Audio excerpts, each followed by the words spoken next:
Hi, friend. Ashley here. Welcome to the Unlock Your Dream podcast. I'm here to guide you along your journey to unlocking your dreams to achieve the best life that you can imagine possible. From my journey in medicine as a PA and then some in the corporate world, I always still desired a little bit more out of life. It wasn't until I met some people who had seen their dreams realized that it occurred to me that maybe, just maybe, mine could come true too. Come along with me as we get to know some of these friends of mine and hear their stories of unlocking their dreams.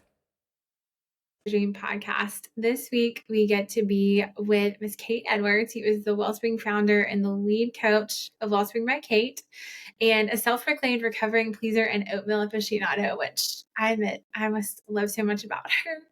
And I will share a little bit with you about her bio, and then I'll let her dive on in. But she was in solo sports, and then just kind of after her parents' divorce, developed kind of a consuming drive for both success and then a self-induced demand for perfection that she carried into college. I know a lot of us can relate to that. And while she was in college, had a really big diagnosis with her mom with cancer. And so that combined with already chasing self-proclaimed impossible standards really sent her into hyperdrive on training and studying and performing and truly with fighting for control, which I can certainly relate to as well. And then in 2012, it all came to a head with an eating disorder that landed her in the hospital for 30 days, followed by a month of inpatient rehab. So the real. And she's someone that I came to find through looking for some nutrition help, trying to conceive, pregnant, and now postpartum. And she has been such a sweet and peaceful part of our journey. Through her healing journey, really of redirection and some introspection, she was able to hit a hard reset and made some choices for herself and healing not only her body, but her mind and her soul. And I can say for me and my background with disordered eating, she was able to help me do the same so that I didn't carry that forward into being a mom. So please welcome Miss Kate Edwards. Kate, we're so grateful to have you this week. Oh, hi, Ashley. Thank you so much. It's so nice to be here. First, I'm just so excited for you. I think this podcast is an incredible idea. But as you touched on, like you have been such an important piece of my journey, not only in business, but your friendship and support means the world. So I'm grateful to be here. It means the world to you. So really just help us understand any part of your story that you want to share. I know I just shared a lot of it, which comes straight from your website, which is so cool to me that you've just been so vulnerable with just putting your story out there and helping those of us who sometimes feel really alone have a me too moment as well. Absolutely. Yeah. And I think like your podcast name speaks to this from the get-go, right? Like that the whole premise of like unlocking your dream, which it sounds magical and amazing, but like when you really break that down, it's kind of like how do I actually do that? And I think we all are called to things, much like, you've been called to this podcast and I've been called to my business and cultivating this community. But I think it all has to start somewhere, right? Like we don't just wake up one day and decide, oh, I'm going to do this. Usually there's a little seed that gets planted one way or another that kind of puts these things into place where you're like, I'm feeling really called to this. I feel a purpose in this. I feel a passion in this. And I don't quite see how I'm going to put all the pieces together, but I know that this is really important to me and it matters. And this is going to be a piece of my story. And I think that word itself, right? Story is being able to like embrace and lean into your story. It doesn't have to be perfect. It's not going to be magical. And I think like this dream, right? Like it didn't start as a dream. I think most of them don't. It was not a dreamy scenario. It was messy. There was a lot of mess and a lot of breaking to then put the pieces back together and heal, to lead to what I do now and to lead to that dream and chasing that dream. And I think that's my biggest thing when people are kind of getting to know me or stumble across Instagram or my website and my business, right? Of like, sure, it may look nice and pretty and packaged and like she's got it all together, but she doesn't. It also came from a very, very broken place that started this, and created what you see. So I like to be real. Like first and foremost, like it's just a very genuine sense of being real and being comfortable. And I want people to feel like they can be real with me and be comfortable with me and come to me with their stories and their goals, much like you did, right? Like come to me with the realness and the mess of it, and let's figure out how to put that together and put some steps in place to reach some goals. So again, my story really is rooted in kind of falling apart and putting it all back together to figure out how to make a dream of it and make a lifestyle out of it. And you have to own your story. You have to own the things that have happened to you, or that you have made happen, to be where you are now. Yeah, that is so beautiful. I love that. And I agree. It's a lot of times, it seems like in the mess is where the vision or the peace or whatever it is comes through. None of us want to go through the middle. We all want to get to the beautiful Instagram squares and the beautiful website, which you certainly have. But I love that in that story, you allow those of us who are looking for help to just kind of reach out and say, hey, and it's cool that when I remember sitting down with you, just even do my intake, which was so just personal. And I feel like I even left that, like, I didn't intend to leave this with a friend, but you just take the time to really get to know your people. And I appreciate it comes from a place of me too and not judgment. And I know sometimes, especially, it seems like January is the magic, let's hit reset and get on our health journey. But sometimes it can be filled with so much more than just the food going on our plate and in our bodies and all that. And I think you really helped me see the pieces of the mind and the body and the spirit that really all come together to tie into this beautiful story. So thank you for sharing that. That is awesome. So good. So how did kind of that mess lead you into starting Wellspring?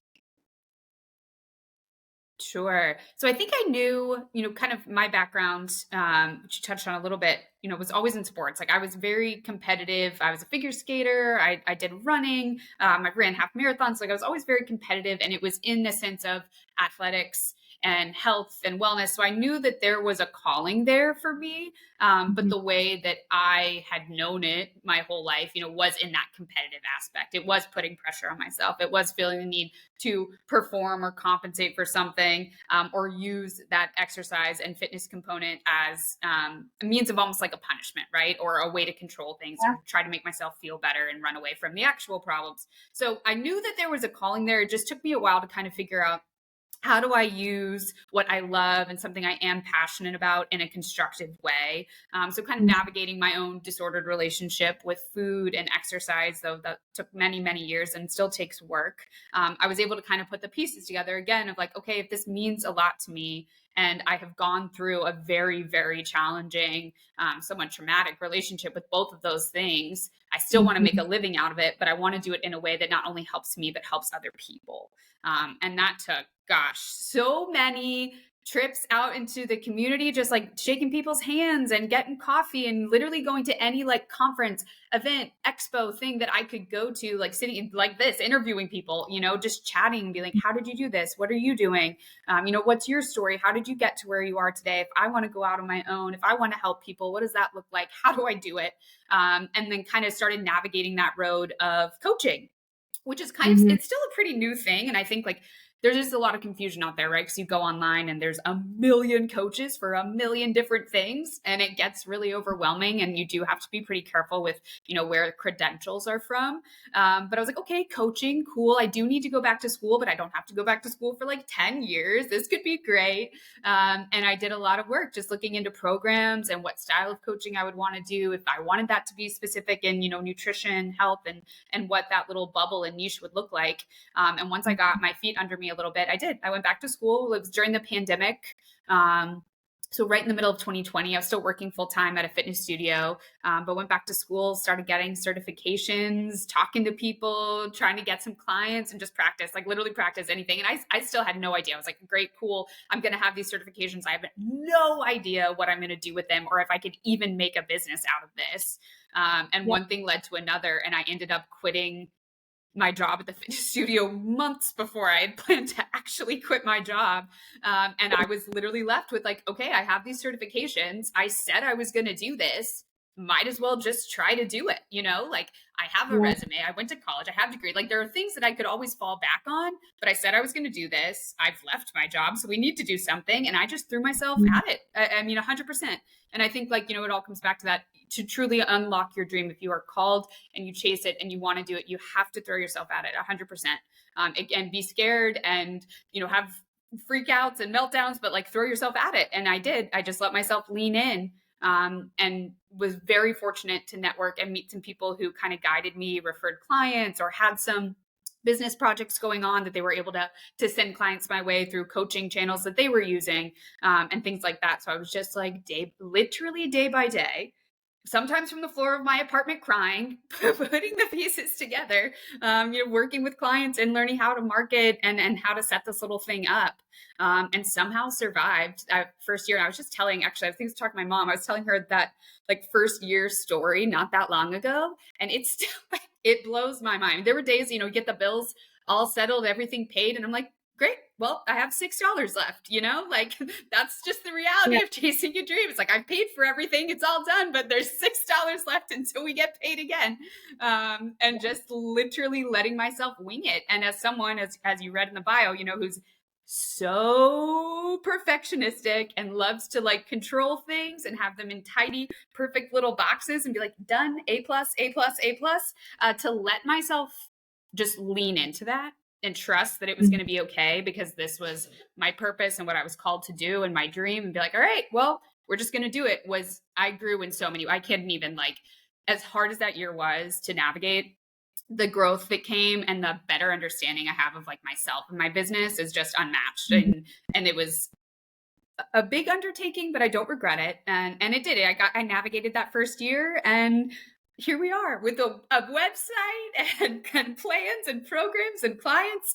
But yeah, I think like, again, it really is, if that is something you want, whatever that something is, you have to just lean in 100% and chase it down, like see it all the way through. Even if you fail and you fall on your face, you're going to get back up again, lean in 100% and see it all the way through. Yeah, thanks for that. I love that. It's that thing of, I always hear like, if it doesn't matter in 5 years, it doesn't matter. And I think you're right too. People think it looks really beautiful and it's supposed to look pretty the whole time. And there are those days when you check your account and you're just grateful that it's black sometimes. So thank you for sharing that. I appreciate that. When people are looking for coaches, so I'm assuming going into the new year, there's maybe a lot of traffic in that space.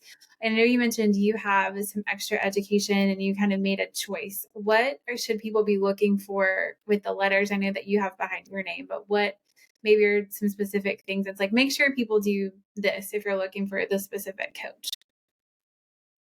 Sure. Yeah. Great question. So there, as I mentioned, there's tons out there. I like, if you're looking in like health and wellness specifically, kind of in that industry, I like to look for, there's certain like federations or like world classes, and most of them should list it. Integrative nutrition, that's where I went through. It's the Institute for Integrative Nutrition. I went through their programs for both of my certifications. And those have a very specific like title and group of letters. So you would be able to see those. There's a few others like Well Coaches. But the biggest thing now that's made, I would say, the largest difference specifically for health and wellness coaches, even if they do work in nutrition, is the board certification. So there is now a national board certification that you can get as a health and wellness coach. So the second round of school I did through the Institute for Integrative Nutrition was to be able to sit for that exam. And it's still relatively new. I think by the time I went through that almost 2 years ago, baby had really been a big thing for 5-ish years. But now like that is kind of the mark that where the standard has been set for coaches. So if you're really looking to work more in that health and wellness and medical field space, is to get that board certification, which is awesome because it unlocks you to a great community, and there's tons of continuing education and resources. But specifically if you're shopping for a coach, I would lean towards one who is working towards that certification or has gotten it, because just that level that they hold you to, and the knowledge you're getting and the training you're getting, not only in health and wellness, but also specific coaching styles, is unmatched. And it's only getting more advanced, which is very exciting to see just in terms of the industry. That's so good. Do you, from your side of things, do you have an ideal client or someone that you like to work with, or someone that maybe listens to this and like, oh, I have a friend, I should send her way, or I should go myself her way? Oh gosh, so this is my favorite question. I really have a hard time with this now. And I think like I am very fortunate. I feel very blessed, like after navigating that first year. And I think anybody who has navigated the first year of business can probably attest to this too. It's like, you just kind of say yes to anything and hope that it sticks, right? You're like, I don't really have a say in whether I want to take this or not. So I'm just going to say yes to it all, because this is so new and I need to figure it out and make money. So I think, Yeah. kind of getting out of that first year, and continuing to network the trust and community is amazing for that. I have a couple of specific, I would say, like little groups that I work with. Hard to pick a favorite, but in terms of people seeking me out, My little hub of like, if I had to pick a favorite, we're not a golden child here, but like my very specialized group, I do genuinely get so much out of working with disordered eating. I have several clients that are referred to me, be it doctors or therapists, that we are really navigating some disordered eating habits and behaviors that we are trying to work through and change. And being that that's kind of my story and why I started this, I do hold like a very special place in my heart for being able to do that work now, for myself, but also for them, and to see those transformations. And I was so blessed to receive so much like care and support when I was going through that, especially in the thick of it, that now to be able to like pay that forward and use some of the tools and resources that were given to me means the world. So I do really, really love working in that little sector, though it is obviously hard and challenging and heavy, and you hate to see people going through things like that. It is Yeah. now a blessing to be able to pay that back. I do have several gym clients. So I do some nutrition work for Rhapsody, which is a CrossFit gym downtown. So I still have my athletes, which kind of scratches the whole like fitness gym little itch I've always had, which I love working with them. And they're just all, motivated. We're lifting weights, we're running, we're doing gymnastics, we're doing all the things.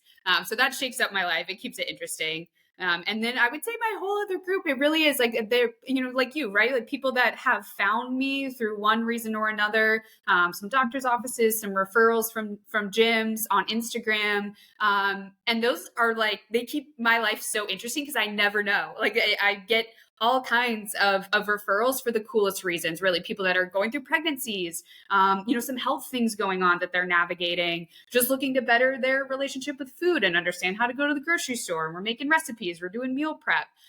So it really is like, I am so fortunate to be at this space now, to have a couple of little bubbles that really keep the day to day just so varied, keeps my brain moving lots of different directions. But I don't like to kind of silo myself to one or the other. And, and I think that's a big thing about me too, is I had a client say this the other day. She was like, I think some people may be hesitant to work with you because you're not that like typical online coach that's posting all of these before and after photos and these big transformations and making people, count these macros very strictly. Like you really preach this, like, your body and your life like is sacred, and these things have to come first, right? The way you view yourself and the way you view your life, like that has to come first. And yes, it's okay to have goals. Yes, it's okay to work really hard towards these goals.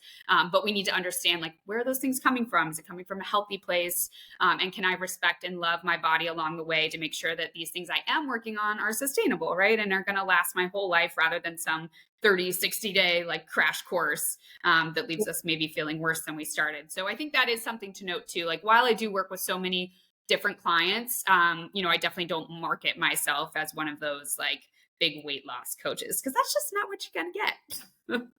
Yeah. And I love how authentic you are. And I think for me, that's what kind of I was looking for. And then once we ended up getting together, I was like, oh my gosh, this is so much better than just the typical, like, here's your plan, follow it. And you're willing to just dive into the nitty gritty with us, which I absolutely love and respect.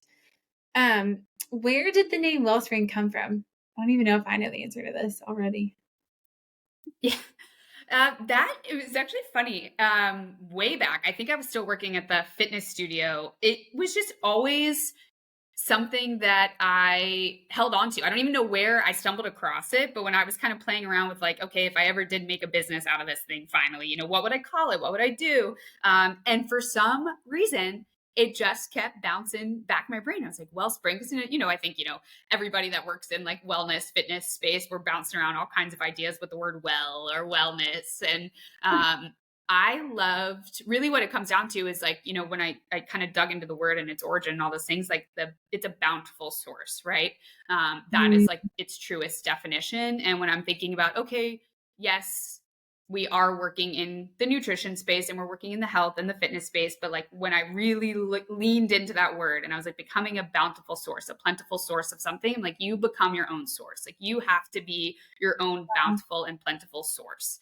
And you should be able to draw from within to do all of the amazing things that you want to do and crush the goals that we're going to crush together. But ultimately, like you have to be the source. I can't be the source. Somebody else can't be the source. A thing can't be the source. You have to be the source. And I'm just there to help you guide and find a way back to that or to cultivate that. so that you can do the things you want to do. So I just naturally kept coming back to that word. And it was funny when I sat down to do my big marketing assignment with Mary Beth front and center. She did my website. She had me go through this amazing exercise to get everything set up and launched. And she asked me that question, like, what do you want to call it? And I was like, well, like, open your ideas here. Like, if you think this is dumb, we can change it. But I've always come back to this word. And she was like, nope, done. That's it. That's the word. That's what we're doing. So it's Wellspring was born. That's so cool. Yeah, I didn't know that story. That's awesome.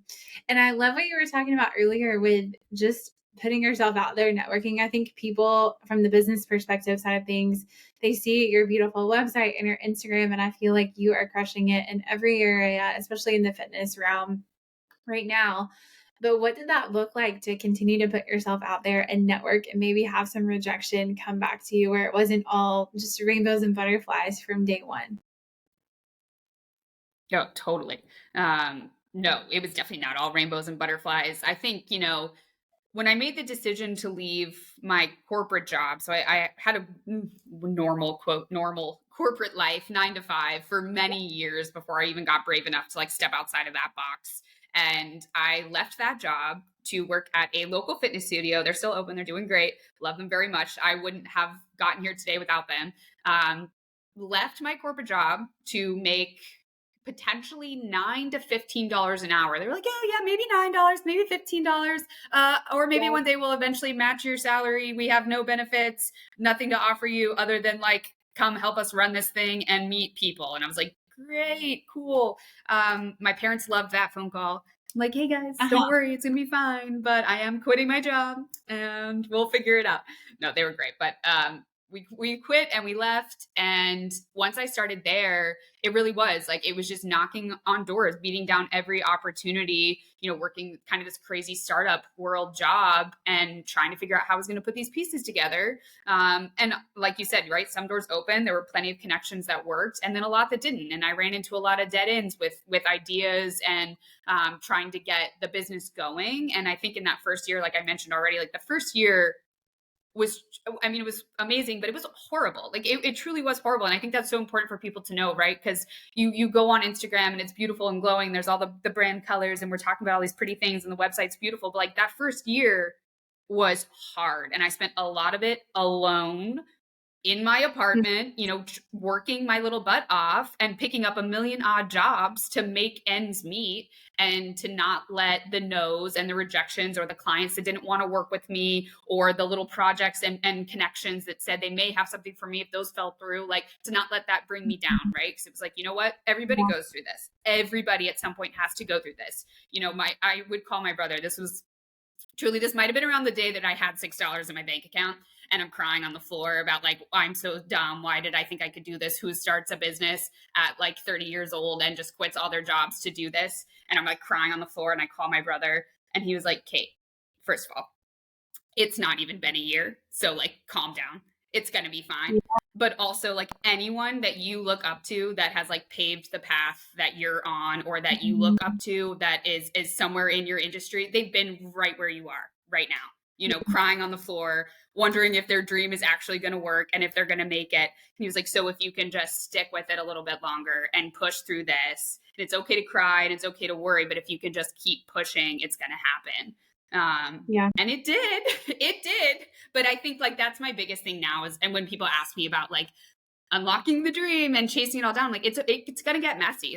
It's natural, but embrace that. Cause I think also embracing that and letting yourself sit in the uncomfortable and the messy and the rejection, and the fear is where you truly meet yourself. And it's like, okay, not only is this my dream, but like, you're connected further to your purpose and why you're doing it and why it matters. And that's when the ideas and the things that are supposed to find you. So just sitting with that, as much as it feels like the worst thing at the time, it pays off. And I still do. Like there's still moments, right, where clients don't want to sign with me or business deals fall through or whatever that looks like. And I'm sitting at home with a million tabs open on my computers trying to market, work, meal prep, do all the things. And I'm like, what did I get myself into? But at the end of the day, I wouldn't change it for the world. I really wouldn't change it for the world. For the little girl that was in the hospital, wondering if she was ever going to make anything out of her life and herself after going through something like that, to be where I am now, wouldn't change it and wouldn't trade the discomfort for it. I love that because I feel like a lot of people probably hear the middle and they're like, well, wouldn't you trade it? And no, it's like that makes you who you are. And I love what you said. I think there's just a Totally. couple of big things there. One is your why. And I think anyone that goes into entrepreneurship realm, Start With Why is one of my favorite books from Simon Sinek. But it's, if you have to have something that's emotional for you, that's going to call you back to whatever it is. And I love that for you. You just kept going back to that, whatever the circumstances and the things they played out. Sometimes you have to be more focused on the outcome than the process, I found. And so I just love that why and that little girl that you can now go back and, talk to and show her that like you showed up and because of where we were, this is how we got where we are. And now your story is being multiplied to help other people. And I think that's just so incredible to use what seems really difficult and challenging. Like it would be a losing story. You're actually in a winning story. You're just at the low point in the part of your process. And it's so cool. I love that. So yeah, I think just coming back to your why, like you said, it's just so important.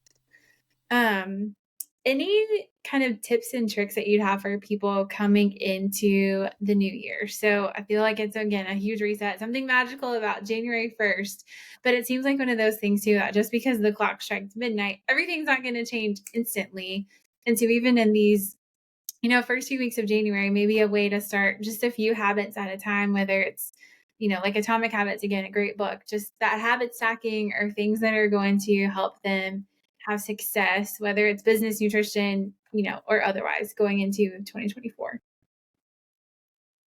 Definitely. I have a love-hate with January 1 working in this industry. I will say it can definitely, it can be a nightmare. We all know that, right? It can be a nightmare. You're marketed at in a million different directions, right? About what you should be doing, what you shouldn't be doing, how to attack January, and with the whole message. And it drives me nuts. Like they start in November and the whole message is finish strong. You have to finish strong. It's like, you know what?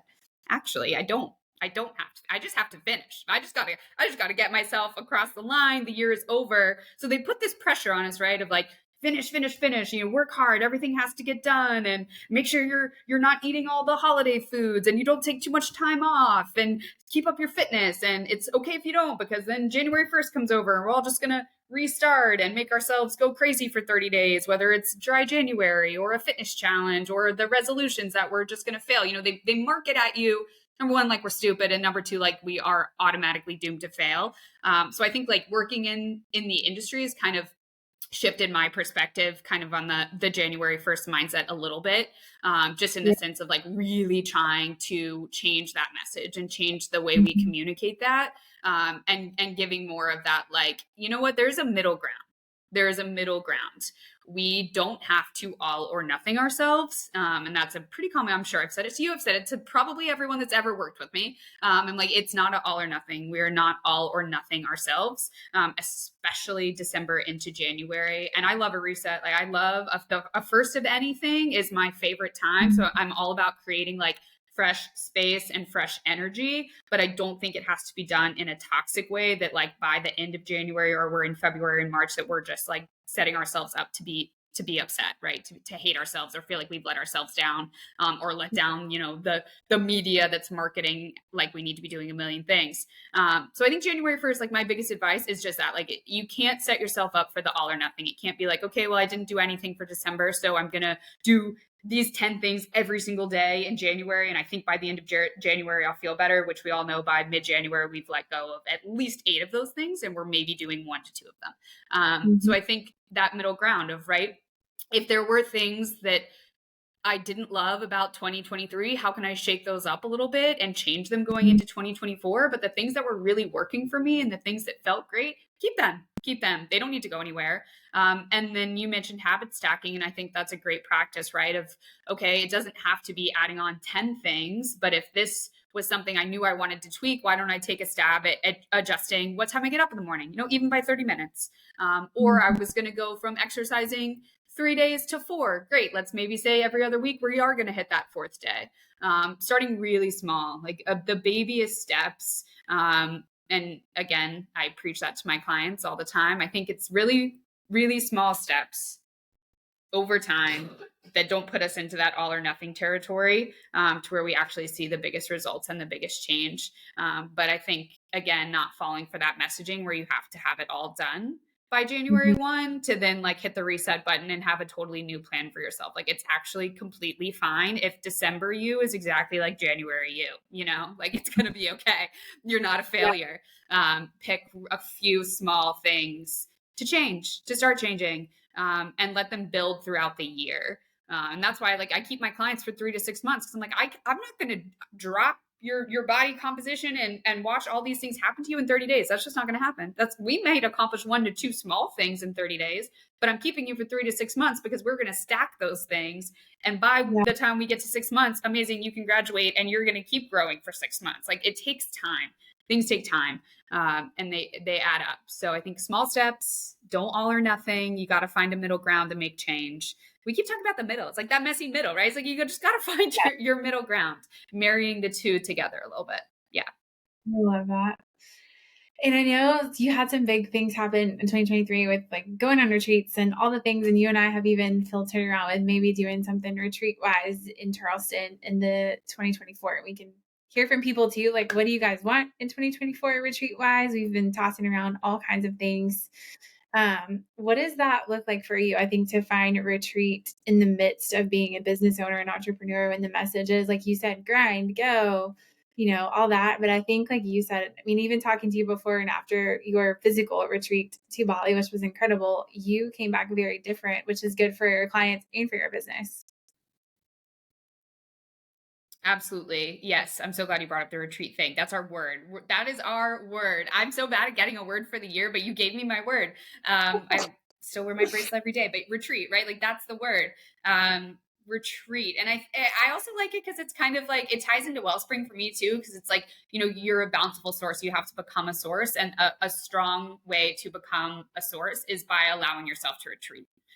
And retreating to spaces of comfort and growth and positive energy and, fulfill all of those things. So 2023 was interesting both ways in allowing myself to have that space, but also looking for ways to bring people together. And I think I started to dabble a little bit more in the business world of how to bring groups of people together that was more of a safe, like, calm and peaceful space. And I got like a little taste of it. And I loved it. I was like, not only as a business owner and someone that wants to, grow community and grow some outlets here, but also as a female, navigating the health and wellness world and a business. Like it was so nice to have people in a shared space and to be able to learn from each other and lean on each other and grow together. So I think in a business sense, huge kind of light bulb moment there this year that I definitely want to grow in 2024, and partnering with people like you. There's so many amazing women in Charleston that are doing very cool things. And even beyond, North Carolina, in some areas where it's like, yeah, we need to retreat. We need to draw on some of these gifts and things that we all bring to the table, and create a space where we can not only show them off, but lean on each other and have a safe space. So I think growing that for the next year is going to be incredible. But again, like you said, like tying that into making the decision to do that for myself is hard. It's hard for anybody. Regardless of where or how you work or being a parent, responsibilities wise, like life is like hustle, right? It's just like breathe down our necks, hustle culture, do, be better, work harder, do more, do it faster. And there's a lot of pressure, especially if you put a lot of pressure on yourself, as I do, to let yourself take a break. And I think I've gotten a lot better at getting a little bit more in tune and listening to when my body's like, hello, woman, we've been going a million miles an hour and you need to calm down, because you're not good for yourself or anybody around you, much less your clients, and allowing myself some space when needed. Making the decision to do it abroad was in the most magical and probably craziest thing I've ever done. Really decided to just hop on a whim there in the spring and commit to going on that retreat in Bali. And it was exactly like you said. I felt like I came back different. I was different. Like if you don't go on something like that and not come back different. And I think I felt it on smaller scales. Anytime I've done little retreats or girls' weekends or getaways and things like that, it's like, you do feel different. But really allowing myself to invest in that time and to go and be kind of like led and held and supported, not only by our leader, Kate, but the other women and retreat attendees was just so special, that it took so much weight off my shoulders. I came back and I was like, you know what? Like, it's okay if I don't create as much this week, or if I take more time to rest, or I unplug from social media, or I don't get back to these emails till tomorrow. Like, it just took a big burden, I think, off my shoulders that I didn't realize how heavy it was sitting there. And I gave myself a little bit more permission, to slow down for the end of the year rather than like finish strong, get it all done. And it's been such a nice feeling. And I think more people should feel that way. And there is a way to cultivate that, just bringing people together that are willing to do it. So 2024, we're retreating. We are retreating in small ways, in big ways, and getting people together. That's really what it's about. I think, like, I'm sure you could speak to this too, as a new mom, but also a business owner, we need community. We need community, Yes. and we need safe and peaceful places to feel seen and supported in that way. So that's what we're doing. We're growing. So again, like you said, if people have ideas, recommendations, there's things they want to see, they want to do, let us know. Let us know, please. Yes, agreed. Yeah, I was just thinking about that as you were talking, just the power of community, both as an entrepreneur, as a business owner, and just as a woman. I feel like there's so much toxic out there that it's really nice to find that wholesome, just because you win doesn't mean I can't culture. So I love that. And I would love to hear you speak to, you've not only taken your business within the fitness realm, but it's been really fun to watch you network kind of outside of that with this fun stuff you're doing outside of, Charleston Food and Wine, and just watch your culture grow, and seeing you bring those people together has been really powerful. So how would you speak to someone who maybe wants to get into the fitness space, but they also see that piece of your social media and they want to break into just like networking and taking their community a little bigger than maybe just the niche of coaching and fitness? Sure. Yeah, great question. I was actually talking to a friend about that this morning, which is funny. And I don't think that started to really make sense to me or come together for me, which it did finally organically, but that was only because I quit caring. I quit caring as much. So I felt like I had to be so committed to my industry, right? And I was like, okay, I am fitness. She is fitness, and she is health, and she is nutrition, and she only can be those things. So if she's going to get on the internet and talk about something, like, that's the only thing she can talk about, which in some capacity, yes, it is true. That is my business, and what I like people to seek me out for. However, I was like, I'm also myself, right? I need to showcase who I am as a person, and my story, and the things that make me me, because that's what makes me a little different in this space, and gives my voice, my brand, a little, just a little differentiator there. So I feel like I let my kind of like guard drop a bit, and I quit caring as much. And I was just like, you know what? Not only am I going to show up as me, I'm just gonna post it and share it and not think about it anymore. And once I started kind of doing that, it was so easy to kind of like flip flop of like, okay, yeah, today I can talk about, these meal prep recipes and, some things I'm working on with clients. But if tomorrow I'm gonna go talk about like fashion and where to eat in Charleston and the other things I'm doing, then great. Like, that's working for me too, because that's who I am. That's what I care about. And it was funny. It's like when I started to do a little bit more of like mixing those two is when things really started to happen. And you hear that all the time, right? Of like, if you really want to grow your brand and grow your business, like, you have to just show up authentically and be yourself. And people want to get to know the real you. Like, yes, they want to seek you out for the advice and the knowledge you have, but they also want to seek you out because they want to feel like your friend, and they want to feel like they know you and could grab a drink with you or go shopping with you, and what that would be like. And I was like, okay, cool, great. Well, you guys are going to get it. I'm real quirky, we're real weird, and you're just going to get all of it now. And so once I started being a little less afraid, it just was very organic. Like, I was getting amazing opportunities, a lot more connections within Charleston. And I've been in Charleston a really long time, my whole life, basically. And I have had many, many seasons of feeling very lonely and very lost as I was growing this and healing myself and kind of getting out of, some of the eating disorder things and some relationship stuff. Like, there was a lot of seasons in Charleston where I was like, I don't know if this space is for me. I don't know if I'm meant to stay. I don't know if this is meant to be home. I don't feel like I have the connections in the community here like I would want. And I think this past year is the first time truly that I could look back and say, like, wow, like, Charleston has really become everything I ever hoped it would be.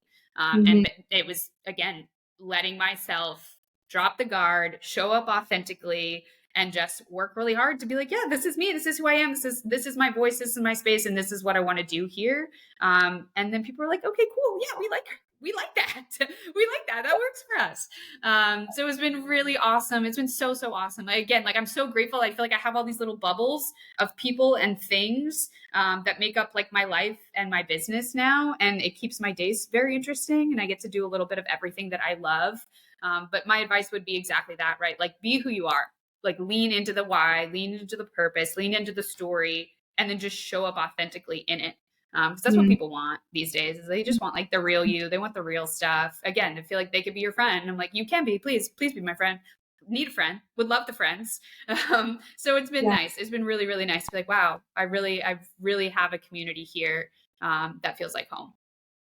That's so good. Yeah, I experienced the same thing. It's like Charleston is easy to meet people, but to go deep and really build a community, same for me. I was just like, it takes some time. And you agreed when you have to figure out who you are and you show up as that person, you do find your people.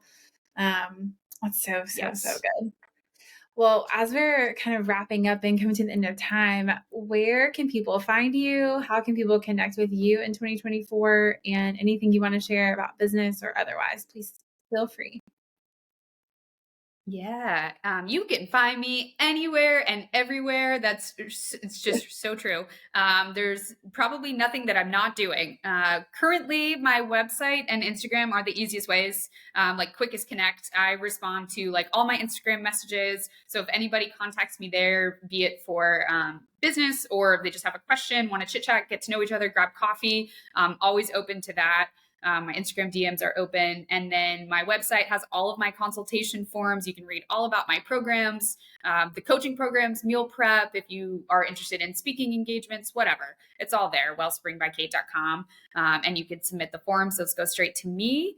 Other than that, I am always out and about in Charleston. So if you ever see me or again, like come across my Instagram and just want to say hi, grab a coffee, ask me some questions, please do. That's one of my favorite things. And then I think like headed into the new year, again, like small groups, retreat style groups, like weekend events, things like that. So your ideas, things that you would love to see, questions you have concerning those things, ideas you have, or if you want to collaborate with us, I think like that would make me the happiest girl. So send those in. We need it.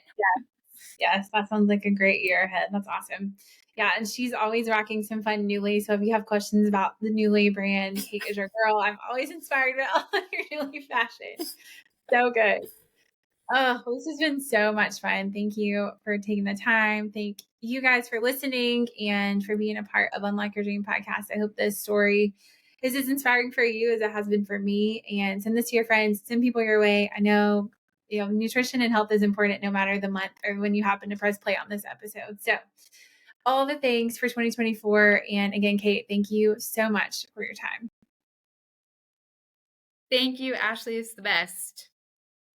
Okay, friend, that's it for this week. Thank you so much for spending time with me. Feel free to share this podcast with another friend who it may inspire. Leave a review to possibly be featured at the beginning of another episode, and subscribe so you don't miss out on any of the stories that can help unlock your dream for you.